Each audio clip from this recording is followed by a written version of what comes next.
പാലക്കാടൻ രുചികൾ എന്ന യൂട്യൂബ് ചാനലിലേക്ക് എല്ലാവർക്കും സ്വാഗതം. ഞാനിന്നിവിടെ തയ്യാറാക്കുന്നത് ചക്ക കറിയാണ്. കഴിഞ്ഞ വീഡിയോയിൽ ചക്ക ഉപ്പേരി ഉണ്ടാക്കി. ഇതൊക്കെ ചക്ക കറിയാണ്. ഇത് ഒരെണ്ണം പറിച്ചെടുത്തിട്ടുണ്ട്. നമുക്കിത് എങ്ങനെ ക്ലീൻ ചെയ്യണമെന്ന് നോക്കാം. റൗണ്ടിൽ വെട്ടിയെടുത്തിട്ട് വെള്ളത്തിലിടുമ്പോൾ അതിൻ്റെ പശ കുറച്ച് പോയി കിട്ടും. എന്നിട്ട് അതിനെ 4 പീസാക്കുക റൗണ്ടിന്. എന്നിട്ട് നമ്മുടെ പാത്രത്തിൽ ഒന്ന് തിളപ്പിച്ചെടുത്താൽ ക്ലീൻ ചെയ്യാൻ എളുപ്പമായിരിക്കും. അപ്പം ഞാനിപ്പോൾ അങ്ങനെയാണ് തയ്യാറാക്കുന്നത്. അല്ലെങ്കിൽ ഇത് ഇത്തിരി ടൈം പിടിച്ചു എന്നൊക്കെ. അപ്പോൾ അതുകൊണ്ട് മുള്ളോട് കൂടി ഇട്ടിട്ട് ഒരു 2 വിസിലാക്കിയിട്ട് നമ്മളെടുത്തിട്ട് ക്ലീൻ ചെയ്ത ശേഷം കുക്കറിലിട്ട് വെച്ചിട്ട് പിന്നീട് ഉപ്പും മുളകൊക്കെ ചേർത്ത് കുക്കറിലിട്ട് വേവിക്കുക. അപ്പോൾ ഉപ്പൊക്കെ അതിൽ പിടിക്കാൻ വേണ്ടിയിട്ടാണ് ഞാനിത് ഈ വീഡിയോ ഇങ്ങനെ ചെയ്യുന്നത്. ഉപ്പും മുളകൊക്കെ പിടിക്കണ്ടേ, അതിന് വേണ്ടിയിട്ടാണ്. എന്താ ഒരുവിധം പാവമായി വന്നിട്ട് കയ്യിൽ പശയാകാണ്ടിരിക്കാൻ മാത്രമാണ് ഇതിൽ പാത്രത്തിൽ തിളപ്പിച്ചെടുത്തത്. എങ്ങനെ ക്ലീൻ ചെയ്യണമെന്ന് കാണിച്ച്.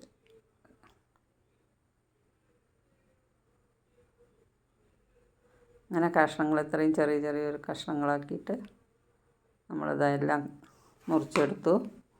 ഇനി അടുത്തത് കുക്കറിലിട്ടിട്ട് ഒരു 1/2 കിലോ കണക്കിലുണ്ട് കഷ്ണം. 1 ഗ്ലാസ് വെള്ളമാണ് ഞാൻ ഒഴിച്ചത്. ആവശ്യത്തിന് ഉപ്പ്, മഞ്ഞൾപ്പൊടി ഒരു 1/2 സ്പൂണിൻ്റെ അളവിൽ, 1 സ്പൂൺ എടുത്തിട്ട് ഞാൻ 1/2 സ്പൂണാണ് ഇട്ടത്. മുളക് പൊടി 1 സ്പൂണ്. കൂടുതലൊന്നും ഞാൻ മുളക് അങ്ങനെ ചേർക്കില്ല. നിങ്ങളുടെ ആവശ്യം എങ്ങനെ അതിനനുസരിച്ച് ചെയ്യാം. കുക്കറിൽ വെച്ചിട്ട് ഒരു 4-5 വിസിൽ, 6 കുഴപ്പമില്ല, ഉടഞ്ഞു പോവില്ല. നന്നായി വെന്താലേ കഴിക്കാൻ നന്നായിരിക്കൂ. ഞാൻ അതിനുള്ള അരപ്പിനുള്ള സാധനം എടുത്തത് ഒരു 1.5 കരണ്ടി തേങ്ങ ചിരകിയത്, 1/2 സ്പൂണ് ചെറിയ ജീരകം, 1 കരണ്ടി ചെറിയുള്ളി.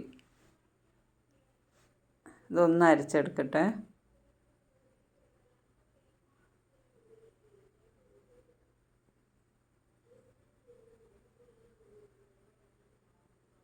നമ്മുടെ അരപ്പൊക്കെ റെഡിയായി. അപ്പോൾ നമ്മുടെ ചക്ക വെന്ത് വന്നു നന്നായിട്ട്. തേങ്ങ ചേർത്തിയ ശേഷം നമ്മൾ നന്നായിട്ട് ഒന്ന് ഇളക്കി കൊടുക്കുക. എന്നിട്ട് കൂടുതൽ വെള്ളവും വേണ്ട, കുറച്ച് കമ്മിയാവാനും പാടില്ല. കുഴമ്പ് രൂപത്തിലായിരിക്കും ഈ കറി. അപ്പോൾ കറിയൊക്കെ നന്നായിട്ട് വെന്തിട്ടുണ്ട്.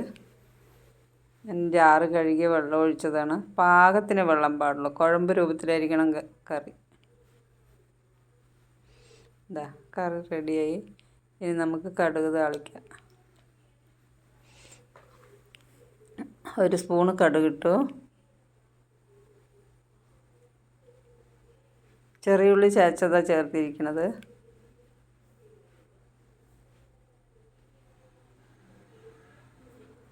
രണ്ട് വറമുളക് ഇട്ട് കറിവേപ്പില ഇട്ട് നന്നായി അതൊന്ന് മൊരിഞ്ഞ് വരുന്ന ശേഷം നമുക്ക് കറി ചേർത്ത് ഇളക്കാം. കറി റെഡിയായി.